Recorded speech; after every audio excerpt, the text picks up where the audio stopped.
நேரத்தில் உணவு அருந்து இரவு நேரத்தில் அடங்கும்படியான இடம் இந்த அண்டம். ஆமா,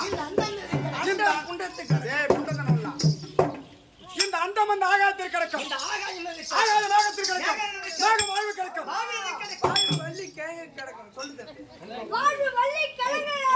வள்ளி கிழங்குல எப்படி வாழ்வு அடங்கும்?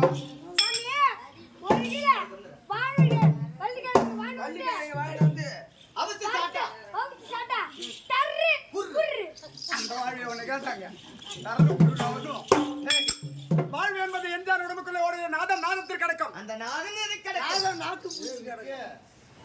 விந்து கிடக்கும்.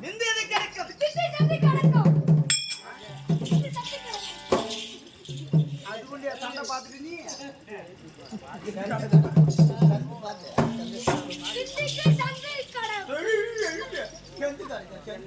உதவி வச்சிட போறேன். ஆனா இப்ப ஒரு வார்த்தை சொன்னதான் உண்மை நினைக்கிறேன். ஒரு ஆண்களுடைய விந்தாகப்பட்டது பெண்கள் யோனி.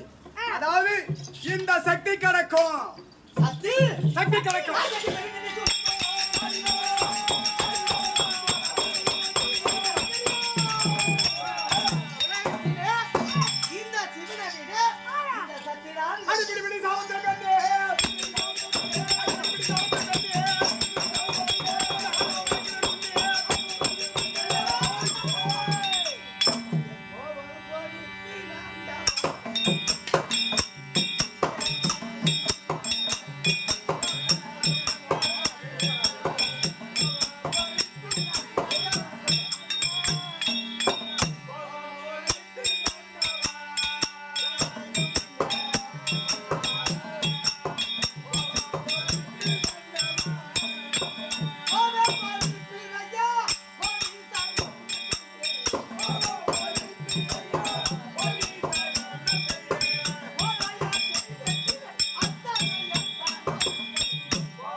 என் கோபத்தினாலே உன்னிடம் வேதத்தை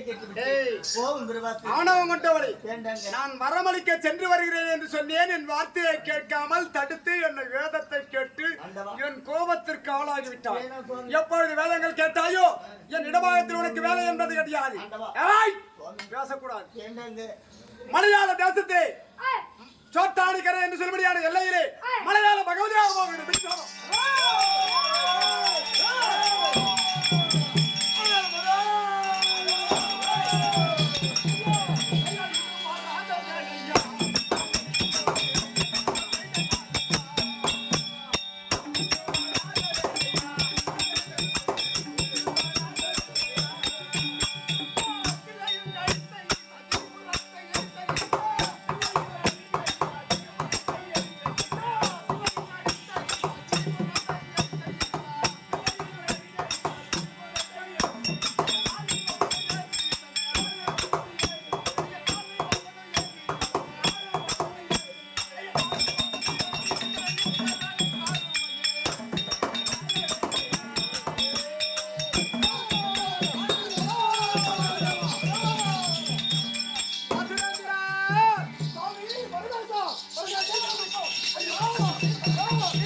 இருவரும் இன்றி போல் என்றைக்கும் இணைபிரியாமல் வாழ்வாயாக ஆசீர்வாதம் அளித்திருக்கிறேன். ஆனால் இருவரும் ஒரே மனதாக அரகர மகாதேவா சம்போ சங்கரா மான்மல் சூலகபாலா என்று கடுமையாக தவம் செய்து கொண்டிருக்கிறீர்களே, என்ன காரணம்?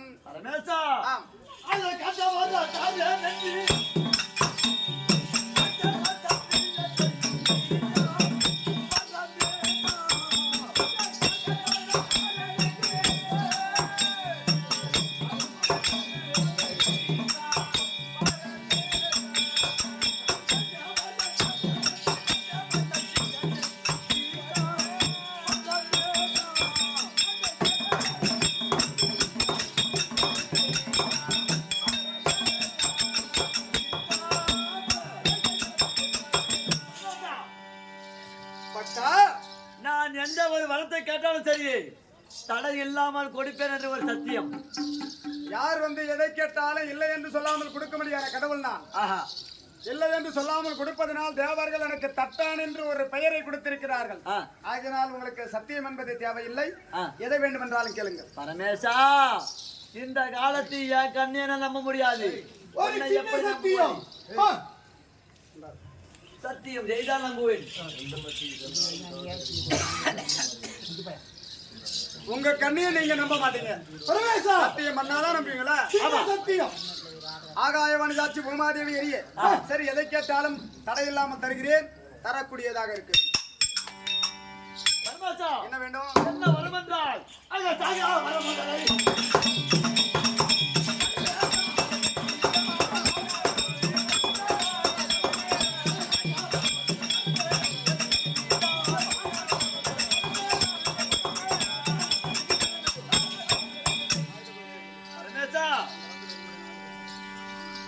இந்த உலகத்தில் யார் ஒரு கலத்தாலும் சரியே சாகாத வரம் வேண்டும். மரணம் இல்லாத வரமா? ஆமா.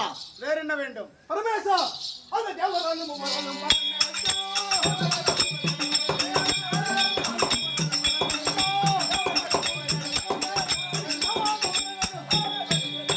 பரமேசா, இந்த செடி கொடி புல் பூண்டு மாநில மக்கள் மும்மூர்த்தி தேவர்கள் யாவற்றமான பேர்களாலும் சாவு என்பதே எங்களுக்கு இருவருக்கு வரக்கூடாது. சரி, பரமேசா, அப்படி மரணம் என்று வந்தால் இந்த உலகத்தில் பரமேசா உன் கரத்தில் இருக்கக்கூடிய அந்த வீர பொம்மை வீர சாட்சி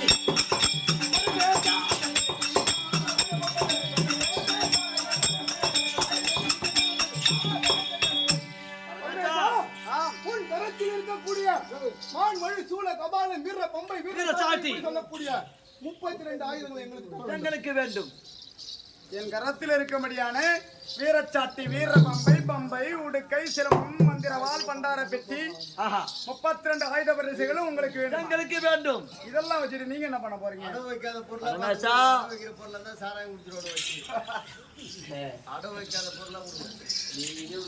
ஐயோ, ஏய் குண்டாலிடா, ஐயா சாணி, ஏய் சொல்லுங்க. எல்லாரும் மாதிரியே தான் இருக்கீங்களா? சொல்லுங்க சாமி. இந்த ஆயுதங்கள் எல்லாம் தேவர்களிடத்தில் இருந்தால் தான் அது நன்மை கிடைக்கும். ஆமா, இதெல்லாம் அரக்கனிடத்திலே சென்றால் இதனாலேயே அவர்களுக்கு அழிவு ஏற்பட்டு விடும். கண்டிப்பா. என்ன?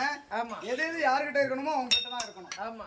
இந்த 32 ஆயுத பரிசுகள் எல்லாம் கேட்கிறானே அசுரந்திரா, பரமேசா, நீங்கள் கேட்கும்படியான வரங்களை கொடுக்கும்படியான கடவுள் தான் நான். ஆனால் இன்றைய தினத்தில் அந்த சக்தி இல்லா காரணத்தால்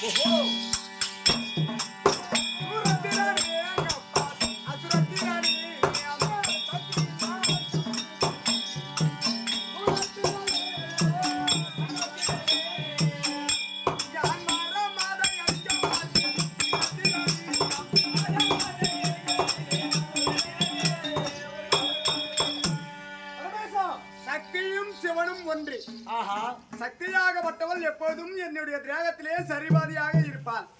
அப்பேற்பட்ட சக்தியாகப்பட்டவள் இன்றைய தினத்தில் என்னை விட்டு பிரிந்து விட்டால் சக்தி இல்லாமல் ஜீவனாடியாக ஓடிக்கொண்டிருக்கேன். சக்தியாகப்பட்டவள் அது இருக்கும்படியான மலையாள தேசத்திலே மலையாள பகவதியாக இருக்கின்றாள். நான் வரமளித்தால் அது உங்களுக்கு பலிதமாகாது. உங்களுக்கு வர வேண்டும் என்றால் மலையாள தேசம் சென்று பகவதியை கண்டு அவளிடத்தில் வரம் பெற்றுக் கொள்ளுங்கள். பரமேசா, ஆம், ஒரு கருத்தாச்சு. என்ன? சக்தி இல்லாமல்